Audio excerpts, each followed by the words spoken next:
ও বলেছে যে বাবুল সুপ্রিয় বিজেপি এবং আসানসোলের সাংসদ থাকাকালীন ও দাঙ্গা বাঁধিয়েছিল এবং মুসলিম হত্যার নির্দেশ দিয়েছিল। এটা হচ্ছে ভার্বাতিম। এই সাহসটা পেল কোত্থেকে? আমাকে কতটুকুনি চেনেও, মানে আমার ওকে ভুল প্রমাণিত করার জন্য কোনো প্রমাণ দেওয়ার দরকার নেই। আমি ওর থেকে কোনো অ্যাপোলজিও চাইব না, কিন্তু আমি ওর বিরুদ্ধে ক্রিমিনাল এবং সিভিল ডিফ্যামেশন পার্টির থেকে একটা অনুমতি আমি নিশ্চয়ই নেব, নিয়ে আমি ফাইল করব। আমি প্রথমত ওই যেদিন ব্যাপারটা হয়েছিল সেদিন আমি শুধু জায়গাতে ছিলাম না তাই নয়, আমাকে বাড়ি থেকে পুলিশ বেরোতেই দেয়নি। তো এবং সেটা তো করিনি।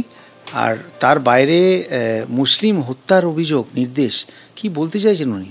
পাগল হয়ে গেছে উনি? পাগল সেটা আমরা এমনিই দেখতে পাই, কিন্তু অ্যাট দ্য সেম টাইম আমি ওনার বিরুদ্ধে এই ধরনের একটা কথা বলার জন্য যে সমস্ত আমার প্রফেশনের ক্ষতি হবে।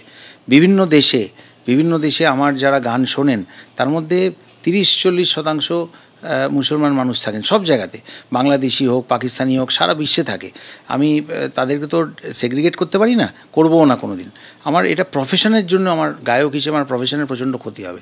আর যে বিজেপির কথা উনি বলছেন, আমার কাছে সেলফ রেসপেক্টটা সবচেয়ে বড় কথা। ভালো কাজ করার পরে আমাকে বিজেপি সরিয়েছিল, আমি মাথা নিচু করে কারোর নিচে ওয়েট করব না যে কবে সে আমাকে সুযোগ দেবে। স্ট্যান্ডার্ড চার্টে দেখুন আমাকে আলটিমেটাম দিয়েছিল, আমাকে যখন বঞ্চিত করা হয়েছিল আমি পার্টি ছেড়ে দিয়েছিলাম, কারণ আমি কোনো হাফ প্যান্ট পরে কোথাও দীক্ষিত হইনি।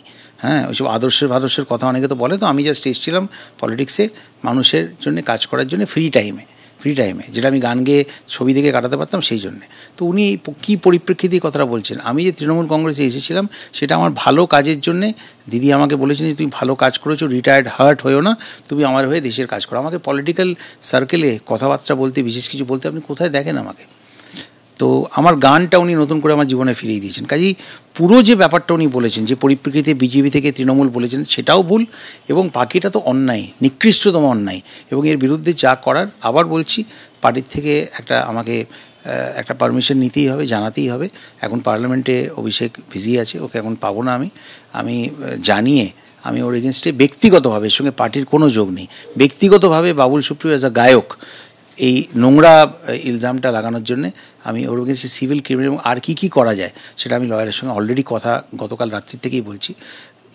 আমি প্রত্যেকে পাবলিক অ্যাপোলজিও চাইবো না, আবার বলছি, ওর অ্যাপোলজি আমার কাছে একদমই ম্যাটার করে না। I will do what the law allows me to do in such kind of জঘন্য ডিপ্লোরেবল অ্যাক্ট।